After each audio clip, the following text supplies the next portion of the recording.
Bien, buenas tardes. Damos comienzo a esta entrevista con autores en el marco de las jornadas del Instituto y de la Feria del Libro. En este caso, vamos a conversar con Diego García Ríos y con Esteban Vargas sobre cartografías didácticas, una propuesta de recursos para pensar las ciencias sociales en el aula de primaria.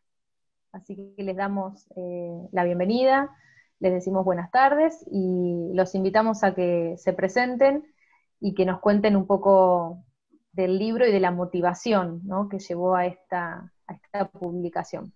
Bueno, mi nombre es Esteban Vargas, soy profesor en Historia, egresado de la Universidad de Mar del Plata, y hace ya unos 10 años fui, digamos, encarando mi carrera para lo que tiene que ver con la didáctica de las ciencias sociales, como capacitador en Provincia de Buenos Aires, en institutos de formación docente, y actualmente también trabajo en el Ministerio de Educación como especialista en el área de ciencias sociales en nivel secundario, y sobre todo en mi particular espacio de interés y de trabajo ha sido el nivel primario.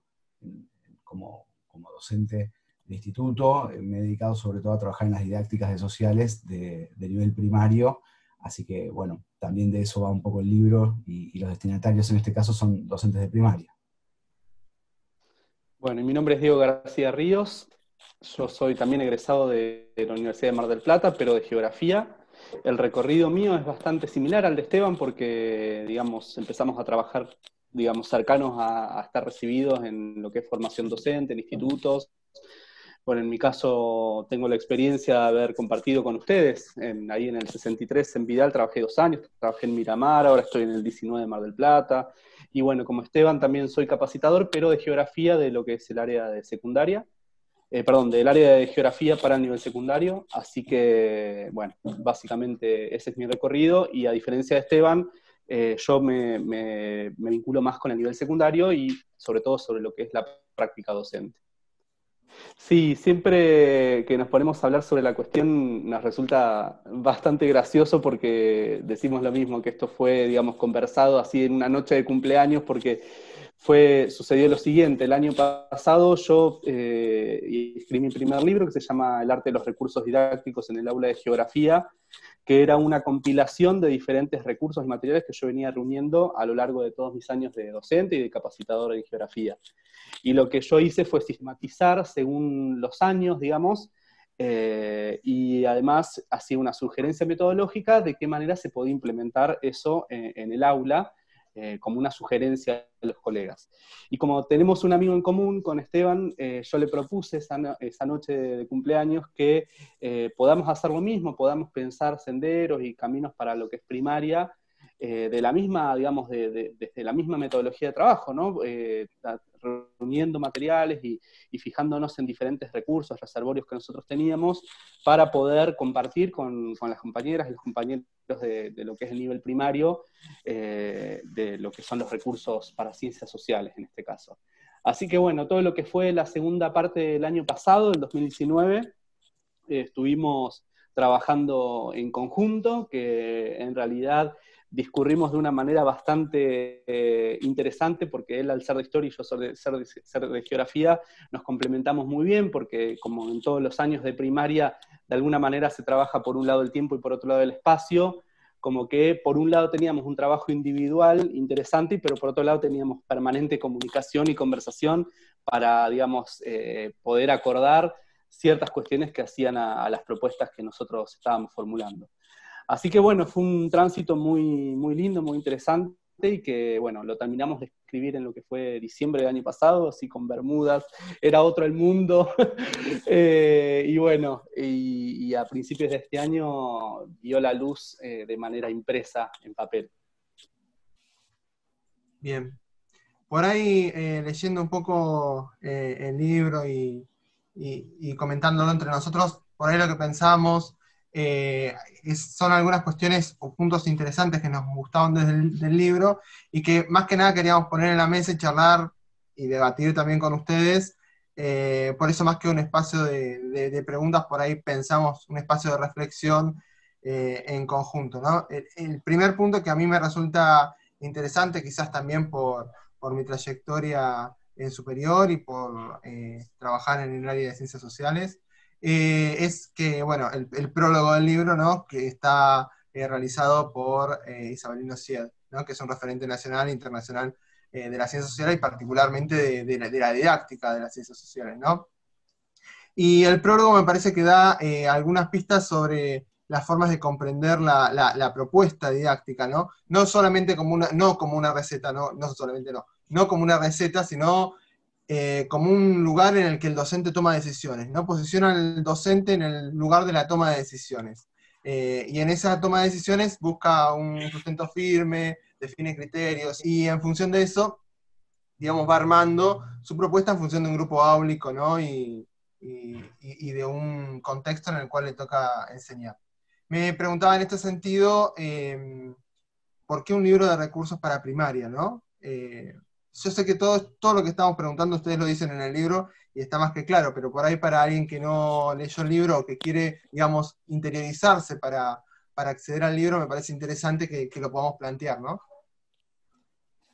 Bien, a ver, básicamente, así como el libro de Diego que comentaba recién, el que hizo él sobre geografía destinado a profes de secundaria, la idea nuestra surge a partir de problemas concretos que nos enfrentamos como formadores, o cuando estamos trabajando en las aulas y surgen los momentos de práctica, los momentos de planificación, el tema del recurso, de dónde saco información para trabajar esto o aquello, aparece como con mucha fuerza, y uno lo que va haciendo, bueno, tratando de construir criterios para acompañar esa búsqueda de recursos, y bueno, eso es lo que intentamos de alguna manera plantear en el libro, y creo que está bueno lo que mencionaba Sebastián, porque cuando pensamos qué formato darle al libro, si hacer lo mismo que había hecho Diego, o modificarlo, por ahí en un momento habíamos pensado en armar secuencias y demás, no queríamos caer en la cuestión de la receta.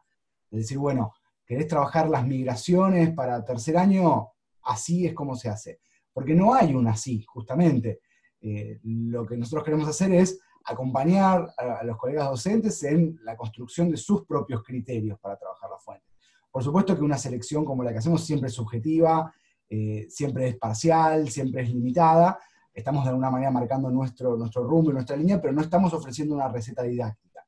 Entonces, eso fue desde el principio de la escritura una de nuestras mayores preocupaciones, no ofrecer un libro de didáctica, justamente abandonar ese enfoque de la didáctica, y por eso también Isabelino se enganchó en la idea de escribir el prólogo, cuando todavía el libro estaba muy verde, pero le fui comentando, él es mi director de tesis, entonces ahí teníamos, digamos, el nexo del vínculo, y le fui comentando cuál era la idea, cuál era el sentido.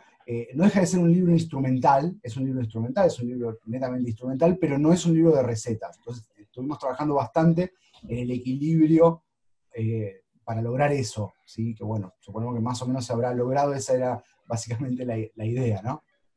Sí, y de hecho una de las cuestiones que, ya que hablaste del prólogo, Sebastián, una de las cosas que nos llamó la atención gratamente con respecto a lo que escribió Isabelino, porque digamos, nosotros le hicimos la propuesta, le enviamos el libro y a partir de ahí él se puso a escribir y nos envió el borrador, que terminó siendo el definitivo. Nosotros no tocamos absolutamente nada de lo que él escribió. Justamente él utiliza la metáfora de mar u océano de información, ¿no? En este momento en que nosotros nos encontramos ante un Internet que nos bombardea de información permanentemente y está lleno de materiales. De alguna manera, esto que dice Esteban y Sebastián, apuntamos a que nosotros tenemos nuestra propia subjetividad, nuestra forma de ver las ciencias sociales, y que tenemos una mirada política sobre los hechos. Entonces, todas aquellas elecciones que nosotros hacemos sobre los contenidos o los recortes que hace el diseño curricular, claramente tienen que ver con una mirada sobre las cosas, sobre el mundo, sobre las ciencias sociales. Entonces, lo que decimos siempre, es una decisión, es un camino que nosotros estamos proponiendo de tantos otros que pueden existir.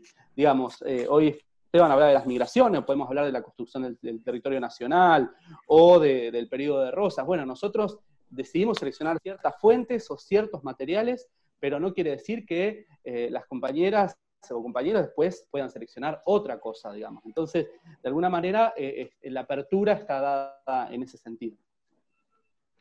También hay otro punto interesante y creo que se relaciona con lo que acaban de decir, con la tarea de formador, ¿no? De docentes en formación, de ser ustedes formadores.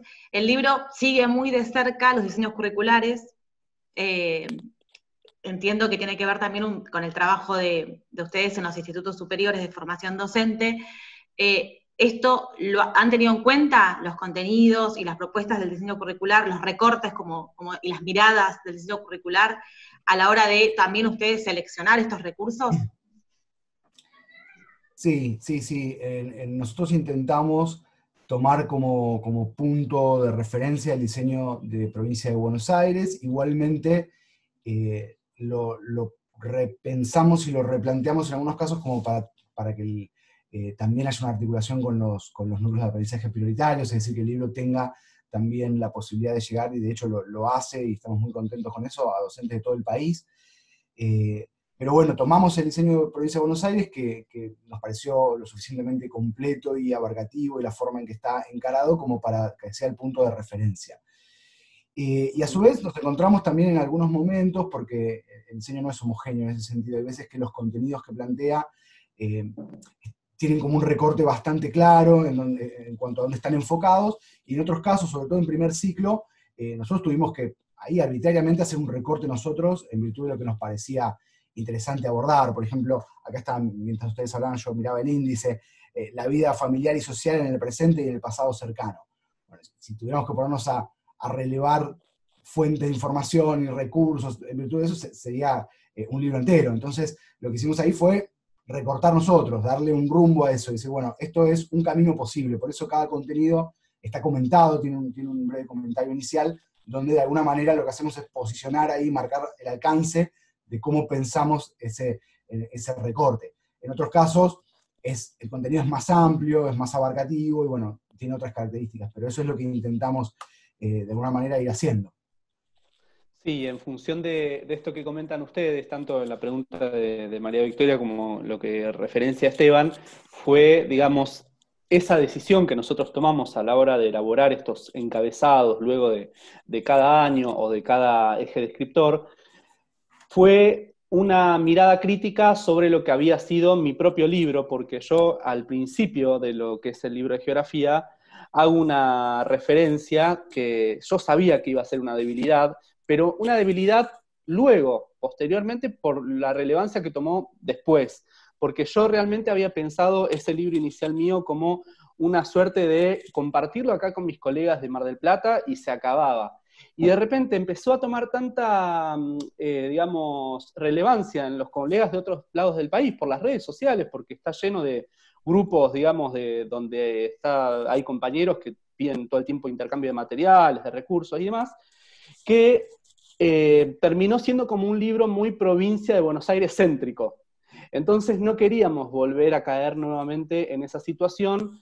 Entonces, como dice Esteban, tratamos de buscar la amplitud a partir de los núcleos de aprendizaje prioritario, y eso nos está dando, digamos, la derecha, en el sentido que lo estamos vendiendo a Jujuy, o a Mendoza, o a La Pampa, o a Ushuaia, y realmente nos dicen que les sirve, más allá de que nosotros hayamos escrito en Mar del Plata, provincia de Buenos Aires. Afortunadamente esa mirada está, cosa que en el anterior por ahí está un poco más acotado a lo que era el propio diseño de provincia.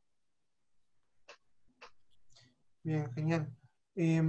Lo que pensamos como otro punto por ahí significativo del libro tiene que ver con el anclaje que ustedes hacen como la definición misma del recurso didáctico, ¿no? Que retoman de Siegel, en donde, bueno, todo material puede convertirse en un recurso didáctico siempre y cuando haya un docente que sea capaz de construir con él, ¿no? En este sentido, me preguntaba, yo me iba haciendo preguntas y después las encontraba, obviamente, en el desarrollo del libro. Lo que pasa es que por ahí para la presentación está bueno que lo puedan contestar, que tiene que ver con a qué respondió la selección de los recursos que ustedes hicieron, y cómo hicieron, en todo caso, para advertir o no el potencial creativo y didáctico de esos recursos que ustedes recomiendan en el libro. Trabajamos sobre una, digamos, una conceptualización respecto a lo que entendemos por recurso. Igualmente también en el momento en que empezamos a plantear, y cuando uno ve lo que hay planteado en el libro, bueno, nos corremos un poco de ahí también adrede, porque no solamente proponemos recursos didácticos, a veces también proponemos algún material teórico, algún material de lectura para el docente, y para que el docente lo pueda resignificar, ¿sí? Ahí ese corrimiento lo hicimos en parte también de manera intencional, porque nos parece que hay algunos contenidos, cuando se trabajan ciertas cuestiones como los recursos naturales, que requieren cierta problematización, y lo que vemos es que hay una gran demanda por parte de, no solo de los docentes en formación, sino también de los docentes en ejercicio de este tipo de materiales, que acompañen una formación que en muchos casos no termina de cerrar algunas cuestiones. Cuando uno ve, por ahí me voy un poquito de la pregunta, pero ahora vuelvo. Cuando uno ve el diseño curricular, es extremadamente ambicioso, digo, para poder llevar adelante el diseño curricular que nos propone la provincia, tenemos que saber no solo de historia y geografía, nociones básicas, tenemos que saber de antropología, tenemos que saber de economía, de sociología, y la formación docente en algún punto, todos los que estamos sabemos cómo funciona, tiene sus limitaciones porque el docente es un docente que tiene que saber mucho de todo también, de práctica de lenguaje, de matemática, uno se forma especializado en un área. Entonces, al momento de empezar a ejercer, encontramos mucho esas demandas también por parte de los docentes. Entonces nos pareció que además de recursos puntuales para trabajar, no sé, un mapa intervenido de tal cuestión, o un audiovisual, que vos podés directamente tomarlo y compartirlo con tus estudiantes, en virtud, por supuesto, de una planificación y de un contexto, también incluye otro tipo de materiales más del orden de lo teórico, de lo conceptual, sin abundar en eso, pero intentamos darle un poco ese carácter. Y después otra de las cosas que también procuramos generar es un poco la amplitud en términos didácticos, que es esto que vos referías, Sebastián, de que no sea, digamos, una propuesta unívoca de películas, por ejemplo, para referir a un tema, o textos literarios, sino generar, en la medida de lo posible, una diversidad de recursos que le permitieran tener cintura al docente a la hora de poder implementarlo en el aula. Y eso es lo que a nosotros nos permitió llevar la mirada de que, digamos, ningún recurso es infalible, porque además yo como profe de práctica, lo que estoy viendo, digamos, conforme pasan los años, es que hay como una suerte de endiosamiento o de entronización a los recursos didácticos, y un poco en la conceptualización, a partir de esto que decías vos, de Spiegel, que tomamos de la decisión y de la importancia fuerte que tiene el rol del docente, porque lo que yo vengo viendo como profe de práctica es que esto que les decía, el endiosamiento a ciertos recursos didácticos que en muchos casos terminan como pasando por encima el rol del docente en la práctica, ¿no? Yo lo veo por ahí en los profes jóvenes que se están formando y demás, que están como embelesados con la propuesta de ciertos audiovisuales o las cosas que hay en internet, y que tal vez uno va a la observación en la práctica, en una residencia, y el recurso didáctico los termina, digamos, avasallando y queda como ocluido el rol del docente. Entonces, de alguna manera lo que propusimos con Esteban a partir de esto del fortalecimiento de la formación docente en la continuidad, de que no sea solamente una carrera que tenés un título y ya empezás a dar clases, sino que la formación es continua, de poder, por ejemplo, yo hoy estaba leyendo, por ejemplo, una de las clases que estamos dictando ahora en la capacitación de ABC, que es el marco de los 200 años de la provincia de Buenos Aires. Y de hecho, una de las cosas, no sé si lo viste, Esteban, está uno de los cuadernillos que nosotros recomendamos de la historia de la provincia de Buenos Aires, está sugerido en una de las clases, y que es un cuadernillo que está buenísimo, que son varios tomos, y que eso no lo vemos en la formación, o sea, en la formación de primaria. Entonces, también lo pensamos como esto, como una formación continua de los docentes, no solamente una cuestión aplicacionista, bueno, tenés esta clase para trabajar recursos naturales, bueno, tenés tal videojuego, que también está un poco eso, pero queremos apuntar a que sea un poco más integral, y no solamente el mero recurso. Sí, tal cual. De hecho, nos encontramos con materiales muy, pero muy valiosos, muy potentes, muy significativos, que ni siquiera nosotros como docentes de la formación docente nos habíamos encontrado previamente. El hecho de tener que elegir, recortar y ponerte realmente a buscar de manera intensa, nos hizo encontrar un montón de materiales muy, pero muy valiosos, así que en ese sentido fue también un aprendizaje para nosotros. Y en relación a lo que decía Diego, en términos de las propuestas didácticas, de la variedad y la posibilidad de los recursos, el rol del docente, pensando, planificando, contextualizando, pensando las dinámicas, es fundamental. Digo, hasta el recorte más interesante de contenidos que puedas hacer, el mejor recurso que puedas encontrar, naufraga si vos lo terminás cerrando desde una perspectiva tradicional y le pedís a tus estudiantes que vayan al frente al pizarrón a enumerar las cosas. Bueno, Tal cual. nada es infalible, ni siquiera los recursos didácticos más dinámicos, más totalmente. Entonces, tratamos siempre de más allá de hacer propuestas, de volver a poner el rol del docente como central al momento de articular ese vínculo entre el recurso, la dinámica, los objetivos que se ha planteado, el contenido curricular, etc.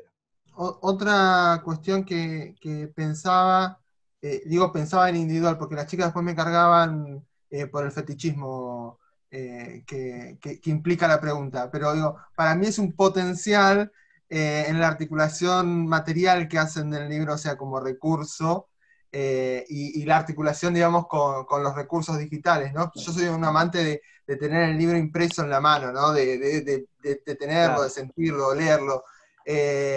Entonces, la pregunta iba en función de eso. ¿Por qué apostar a un libro impreso en la era digital? Nunca nos preguntaron eso, está buena la pregunta. Buena la pregunta. ¿Querés responderle vos? Bueno, a ver, por varios motivos. Primero porque nos gusta el libro en papel. A ver, es una realidad. Nos gustaba la idea de tener el libro en papel, sí, ahí está. Tiene un poco que ver con eso. No descartamos igual la posibilidad después de avanzar en una edición digital, está ahí todo armadito. También nos encontramos con la cuestión de el acceso a los materiales, por eso implementamos el tema de los QR para acceder a los recursos, porque cuando decidimos efectivamente hacerlo en papel, dijimos, bueno, ¿y cómo? Porque todos los recursos que proponemos están de alguna manera en Internet, y de hecho los que estaban en espacios que nosotros considerábamos que por ahí no iban a tener mucha perspectiva de futuro, los descargábamos y están linkeados a una cuenta donde nosotros los tenemos ya en una memoria física, en una computadora nuestra. Entonces, como para que no sea tan perecedero el enlace, ¿no? Bueno, ¿y cómo accede el docente? ¿Que va a ponerse a tipear desde el libro en su computadora, ¿no? Un link entero, y ahí apareció el tema del QR como una posibilidad.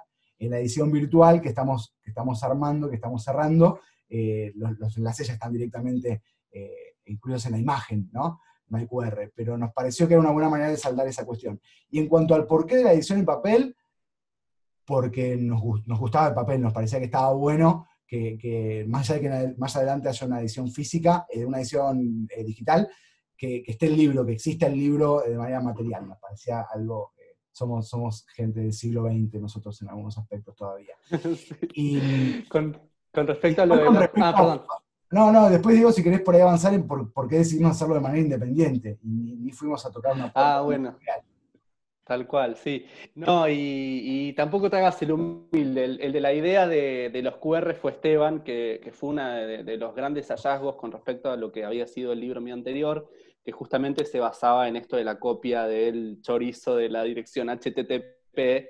Y bueno, a él se le ocurrió la idea de hacer todos los recursos en QR, y es una de las cuestiones más valoradas por la gente por el fácil acceso que tiene con el teléfono celular.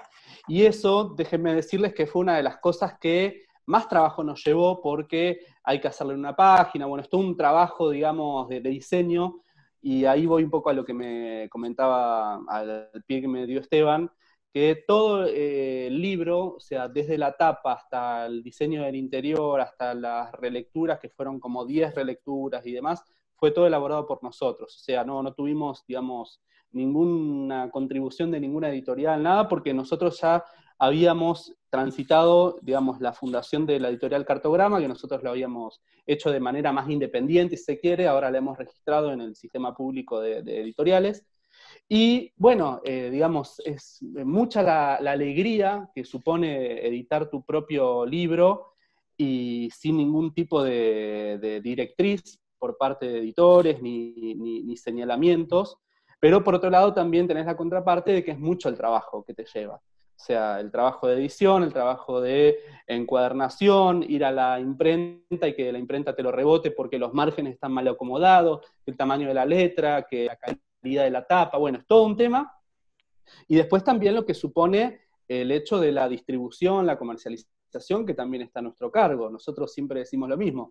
O sea, desde la página nuestra de Ciencias Sociales en el Aula es donde nosotros promocionamos todo lo que hacemos, los materiales que producimos, y ahí es cuando nos conectamos con la gente, pero eso, digamos, una persona que vive en Catamarca o alguien que vive en San Luis, te dicen, bueno, ¿cuánto me sale el envío? Entonces tenés que ir a averiguar el envío de cuánto está el paquete en menos de 1 kilo a San Luis. Entonces le traes el precio, le decís lo que sale el precio, que muchas veces es muy injusto porque el correo está caro y a veces termina saliendo más caro el correo que el propio libro. Eso también es un garrón para la gente. Sí, Es tocó llevar un mal contexto del país, justo estos últimos años, totalmente. los que son costos de envío y demás se han disparado un poco, Exacto. pero no deja de ser una buena, a ver, para mí personalmente, que en estos años he trabajado, he tenido oportunidad de trabajar en editoriales y también en la elaboración de materiales didácticos para la provincia o para la nación. Es como un espacio de mucha libertad el no tener que depender de nadie. Uno puede poner el recurso que quiere, el contenido Tal cual. que quiere, y si queremos hablar de la minería a cielo abierto, no va a venir alguien a decir, pero este contenido, ¿por qué? Uh-huh. En ese sentido, hay un espacio de libertad para trabajar todo, porque, bueno, lo autogestionamos. Después tiene, como decía Diego, su contracara, pero bueno, no deja de ser una experiencia que fue muy, de mucho aprendizaje en todo sentido, en el sentido Tal cual. intelectual, académico, laboral, pero también técnico. En cuestiones Uh-huh. técnicas nos hemos empapado de un montón de cosas y bueno, en ese sentido decidimos y apostamos a seguir por ahora sosteniéndolo de manera independiente, porque por eso sobre todo, por la libertad que nos permite. Ni hablar. Bien, bueno, finalmente, y ya como última pregunta que habíamos anotado nosotros para hacerles, no podemos dejar de mencionar lo atractivo del título, ¿por qué cartografías? Sí, una de las sugerencias, de hecho, que nos había dado Isabelino cuando le mostramos la tapa, en un principio la tapa iba a ser mapa, y terminó siendo un mapa antiguo, y terminó siendo una tapa bastante más moderna y minimalista, porque decía, ojo con que el público vea cartografías didácticas con un mapa y piense que es un libro de cartografía. Y es el día de hoy que todavía la gente nos sigue preguntando cuáles son los mapas que están adentro del libro. Pero bueno, ¿por qué? Porque nosotros lo habíamos pensado por estas cosas que habíamos comentado al principio, que nosotros tenemos una subjetividad y una forma de ver las ciencias sociales, entonces empezamos a trazar itinerarios, rumbos, entonces empezamos a hablar en términos de, con Esteban usamos la palabra de la brújula, como los navegantes, por ejemplo, que salían, digamos, al mar, al océano, a descubrir, digamos, nuevas tierras. Permanentemente se establecían ciertos rumbos o ciertas formas de concebir el espacio desconocido. Entonces, bueno, nosotros en esa direccionalidad que le intentamos dar a nuestro libro, bueno, era como que permanentemente elaborábamos mapas, cartografías para poder generar nuestro norte. De manera que el título es metafórico para la gente que lo vea y no es un libro no es un atlas. Me gustó mucho la propuesta, me siento un poco identificada con todo lo que describieron en torno al recurso. Me parece que hoy por hoy la profesionalización del docente tiene que tener puntos claros de referencia. Me parece que ya esa etapa de pensar que un manual te daba la clase ya pasó. Hemos también atravesado muchos ciclos en torno a la deconstrucción, a ver un manual y empezar a decir, bueno, esta actividad está mal, esto está mal. Yo creo que este es el momento de compartir lo que está bueno, y bueno, aceptando que, como postulan ustedes, la profesionalización y la formación es continua, y por tomar un recurso propuesto por dos personas súper capas, me parece que va a estar, va igual a implicar un desafío, no va a implicar una reproducción en el sentido negativo. Así que me sorprendió gratamente en ese sentido, en que comparto esta idea del recurso como la muestran ustedes. Así que bueno, les auguro muchos libros más y muchas publicaciones más, porque Gracias, los Mariana. cambios siguen, así que les quería compartir esa impresión. Muchas gracias. Muchas gracias Mariana por tus palabras. Y sí, ya hay un Cartografías Didácticas 2 ahí, hay un boceto dando vueltas, ya no a partir de contenido, sino a partir de problemas. Bueno, estamos ahí, estamos trabajándolo de a poco, calculamos que este año fue muy particular, bueno, por 1000 motivos, así que no nos parecía avanzar demasiado, pero el año que viene seguramente vamos a estar ahí tratando de cerrar una segunda parte. Bueno, muchas gracias, en serio. Muchas gracias a Gracias a ustedes, ustedes. muy amables. Un abrazo Bueno. grande. Bueno, abrazo.